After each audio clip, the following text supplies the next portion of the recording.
So I know I did a profile of him already, but this screams for a part 2. There's just so much bullshit involving DarksydePhil, and just so many life lessons, and just the whole thing's just fascinating, that I think it screams for a follow-up. So this will be in real life character profile of DarksydePhil Part 2, The Fall of DarksydePhil, which is kind of like a shittier version of The Fall of Max Payne. So as we talked about in the first part, DarksydePhil was one of the first big Let's Players on YouTube. He was known in the Street Fighter community. He went through a period where he was kind of living in his crappy condo, but he was making a lot of money. He didn't have a lot of expenses. He did this full time. It's hard to know exactly how much people make, especially since there's a lot of different sources of income. There's t-shirts, there's affiliate codes, there's one-off donations. I think it's safe to say, though, Phil was probably making in excess of 100,000 American a year. Who knows what kind of taxes he was actually paying on that. So rather than saving the money, Phil spent all his money on statues, on new cars, on trips across the country, etc. And he just kind of blew through all his money when he was making it. In the meantime, what he was doing was he refused to make any changes to his channel.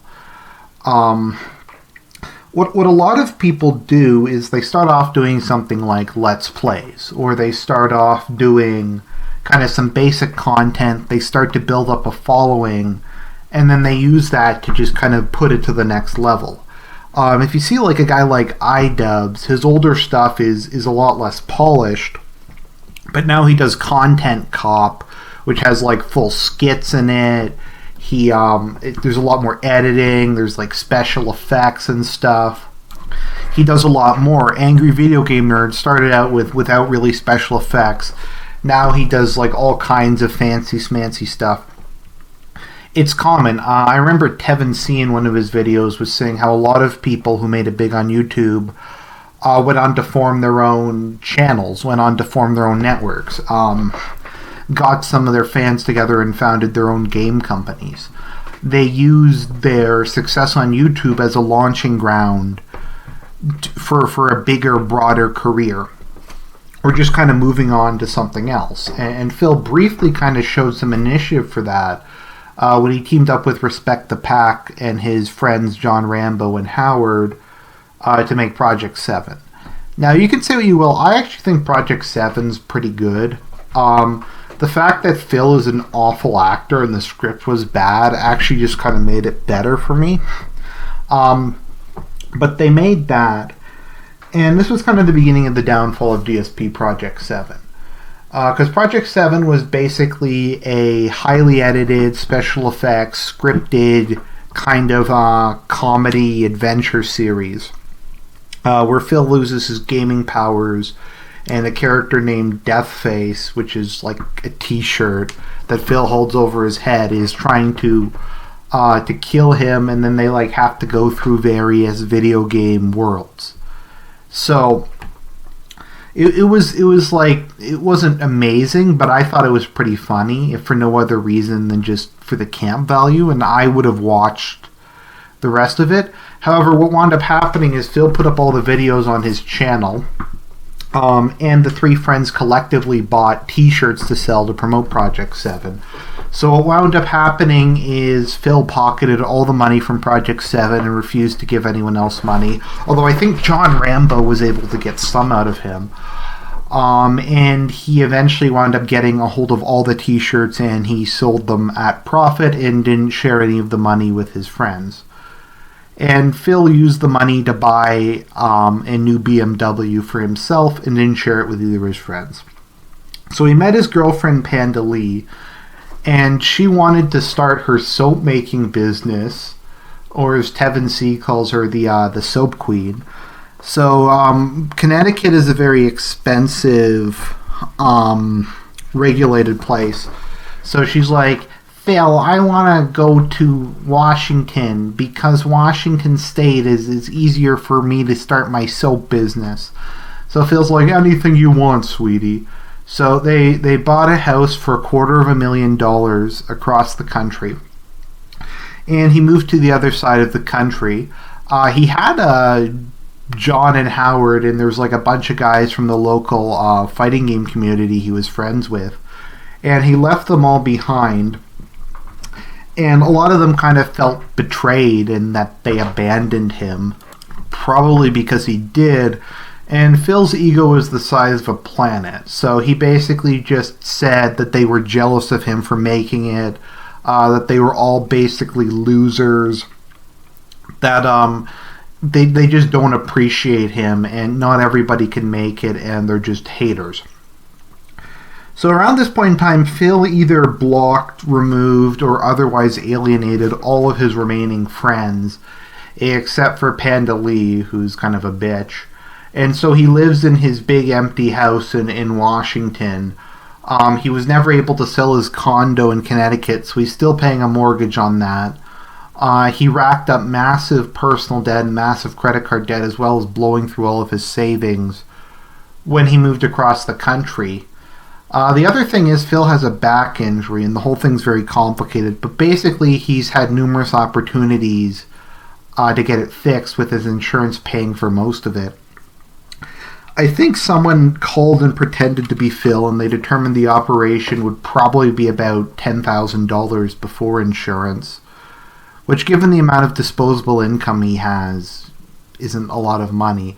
I think it's important to keep in mind working is expensive. Having to drive to work is expensive. I spend about, $20 a day commuting to and from my job in transit fare. So Phil doesn't have to spend any of that. He doesn't have to buy clothing. I have to buy like dress shirts and suits and stuff like that. I'm not complaining. I'm just making a point. There's lots of, if you're traveling at work, you got to buy yourself a meal. There's lots of expenses involved in working, and he doesn't have any of those. So you think he could have maybe not bought a couple dozen of those statues and gotten his back surgery, but he's so greedy and self-indulgent. And you can look it up, and when they got to Washington, there's montages of him just buying shit. And don't get me wrong, I don't have problems with people buying luxury items. I'm sitting at my nice Dell XPS 8700 high-power PC on my nice 24-inch high-definition monitor. But the thing is, I paid for that out of my own money. It's money I earned when I was working at my job. And I did it in a way that was financially responsible. I still save money every week. The issue with Phil isn't that he buys 3D TVs or couches he doesn't need or like fancy stuff. The issue with Phil is he expects his fans to pay for it. If this was back when he wasn't e-bagging and he was just buying this shit out of his own paycheck, that would be fine. I don't have anything against it. If people want to spend money to make their lives more enjoyable, that's okay with me.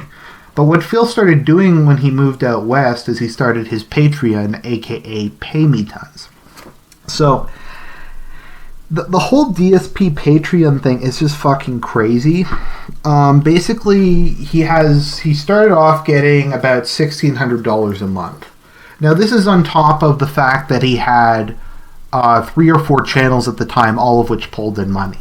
So he was probably making about, $80, $90, $100,000 a year, just in ad revenue. And then he started getting another $20,000 or so tax-free.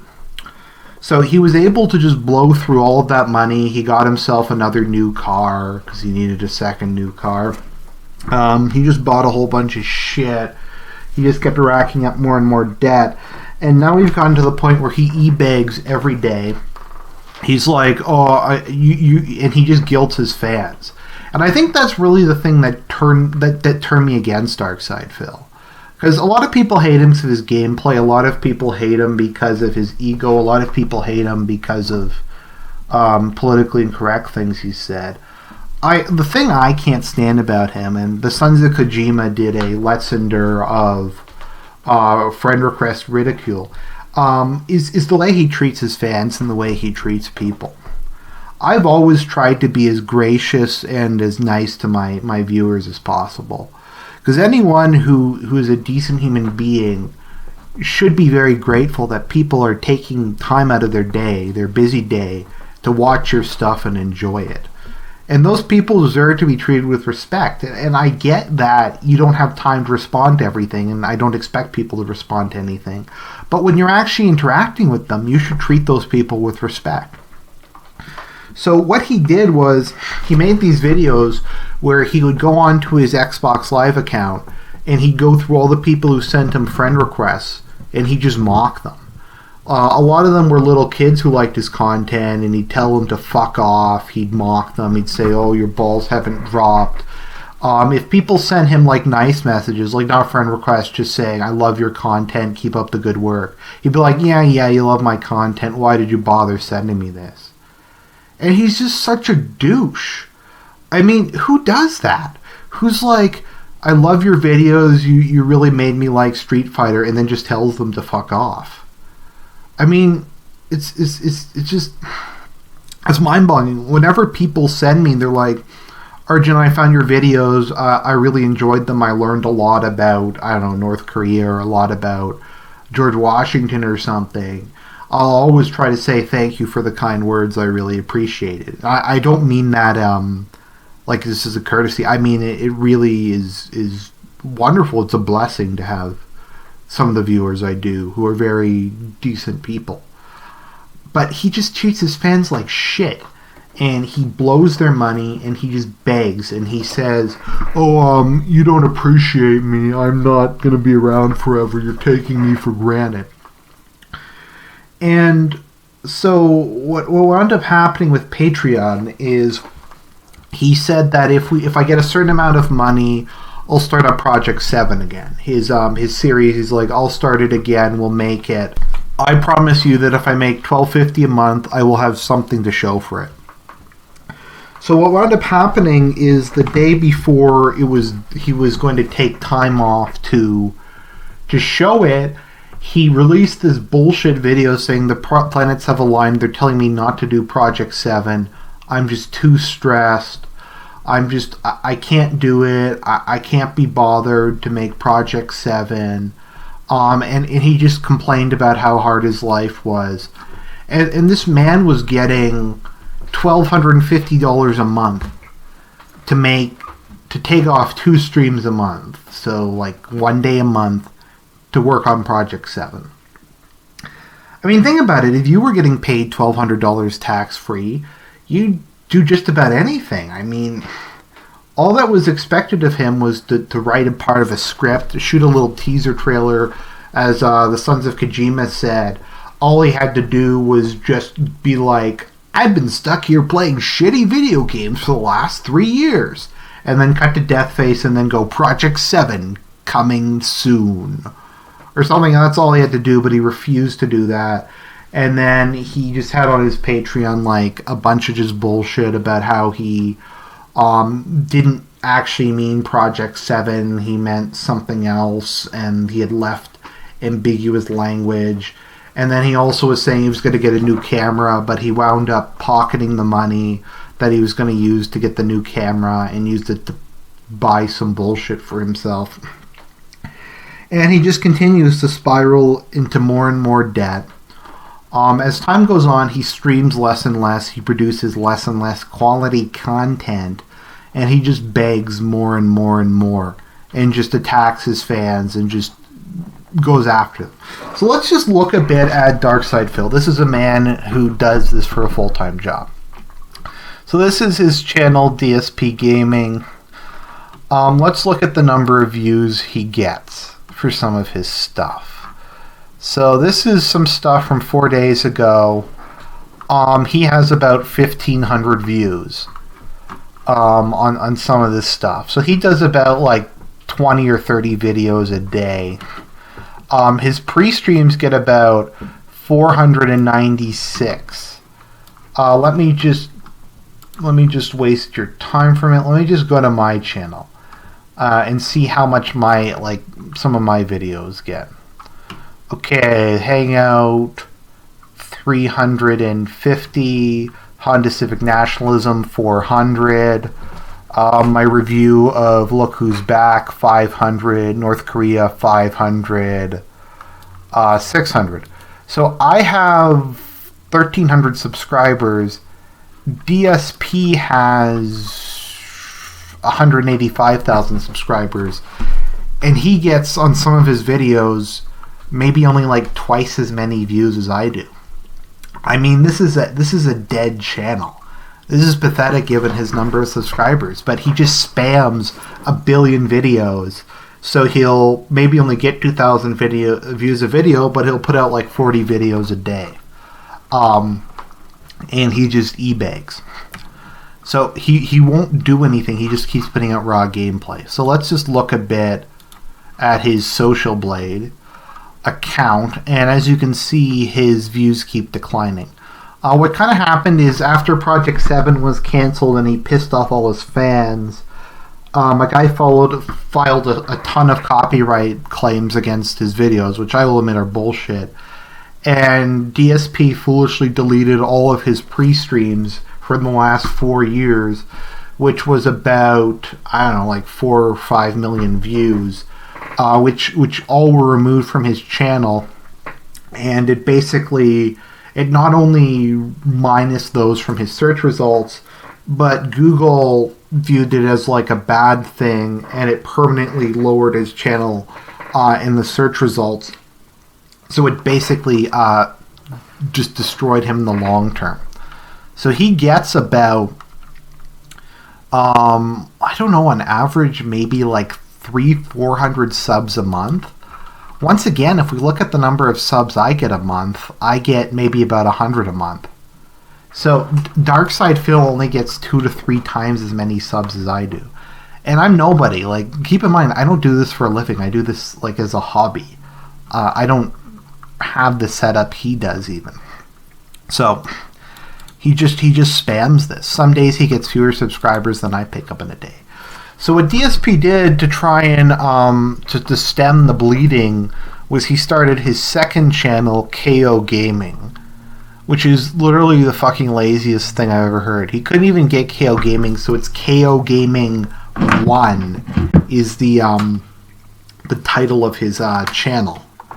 So he made it, and basically this is his channel for edited content. He gets a joke, like a tiny amount of views.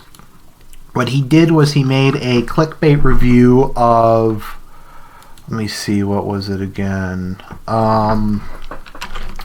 Homefront, The Revolution, and he called it the worst game he's ever played, even though it obviously wasn't. It was just clickbait. So that went viral, and he got like nearly 1 million views on it. So you might think, wow, Phil made like, I don't know, 10, 20, he made like 10 grand off of that. Maybe he'll use some of that money to pay down his debt. But he didn't. He spent that on a stupid trip to Seattle and on expensive dinners. So he did that. Most of the rest of the videos on his channel get like 6,000-7,000 views. He's made a couple other clickbait ones. He picked up a ton of subscribers off of that, but he just doesn't make content anymore. He puts out like 1 video a month. His last video was 3 weeks ago, and it got shitty views. I mean, like I said, like I would be like thrilled to get views like this.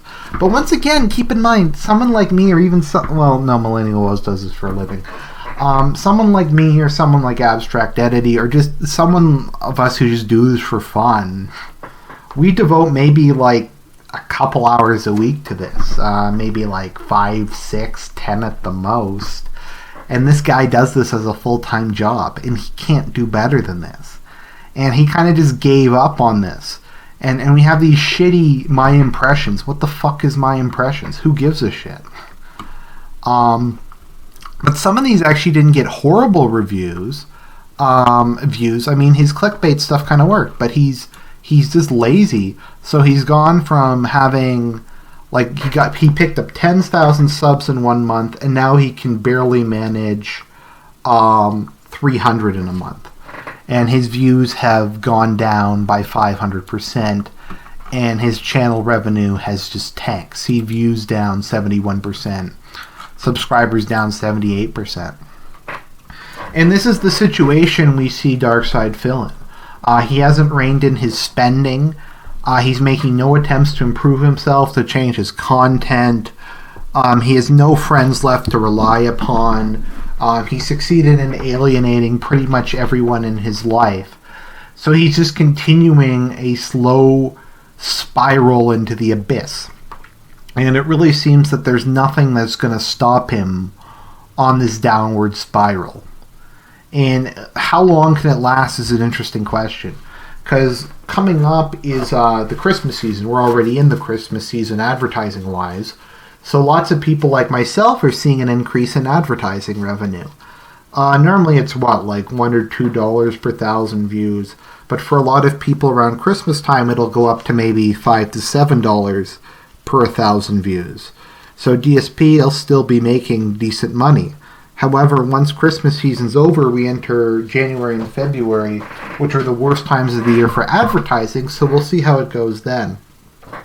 In the meantime, he just gets increasingly arrogant, increasingly just crazy, and is just completely unwilling to change. Eventually, probably what will happen is his girlfriend will leave him, and all he'll have is his big empty house, his mountains of debt, and he'll have to try to find a job when he has no skills but raging on video games. I mean, lots of people do YouTube and then leave it and have to go get a different job.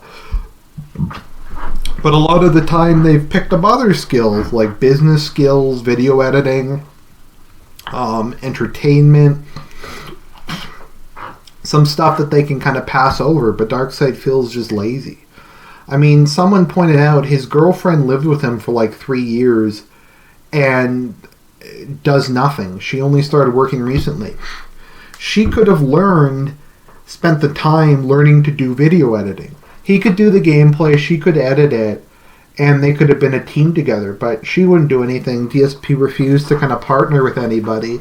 I remember at one point someone said, why don't you do a collab with someone? And he said, oh, in all my years on YouTube, I've never made any friends or seen anyone I could do a collab with. I mean, when I started on YouTube, within like a month or two, I was doing collabs with people. I was coming on, etc., etc. I remember someone asked him about it, and he said that it's foolish to promote other people's content on your channel. It's foolish to refer to them, to say their stuff is good. It's foolish to feature it. It's foolish to have them on. And it's just crazy. It's cross-promotion. It's how everybody in this community gets views, gets, like, subscribers. You get, like, I don't know, a guy like Millennial Woes. He has people on his channel. People enjoy the interaction. People enjoy the new faces. The person gets some exposure. They pick up some fans. Maybe that person has some fans, and they also become Millennial Woes fans. And they have a wider range of stuff to pick from. It doesn't hurt you to cooperate with other people.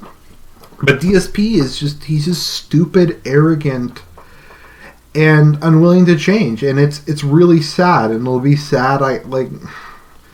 As much as I think the guy's a dick, he didn't kill anyone. He's not like a rapist or anything. I don't want him to end up on the streets. But that's where he's heading. And the whole thing is just, I guess, kind of a morality tale. And it's kind of something we should all keep in mind. Don't be like DSP. Don't be a professional NEET for the rest of your life. Just don't. It's just... Yeah, so that's just my thoughts on DSP Part 2. I hope you enjoyed the video. Talk to you guys later.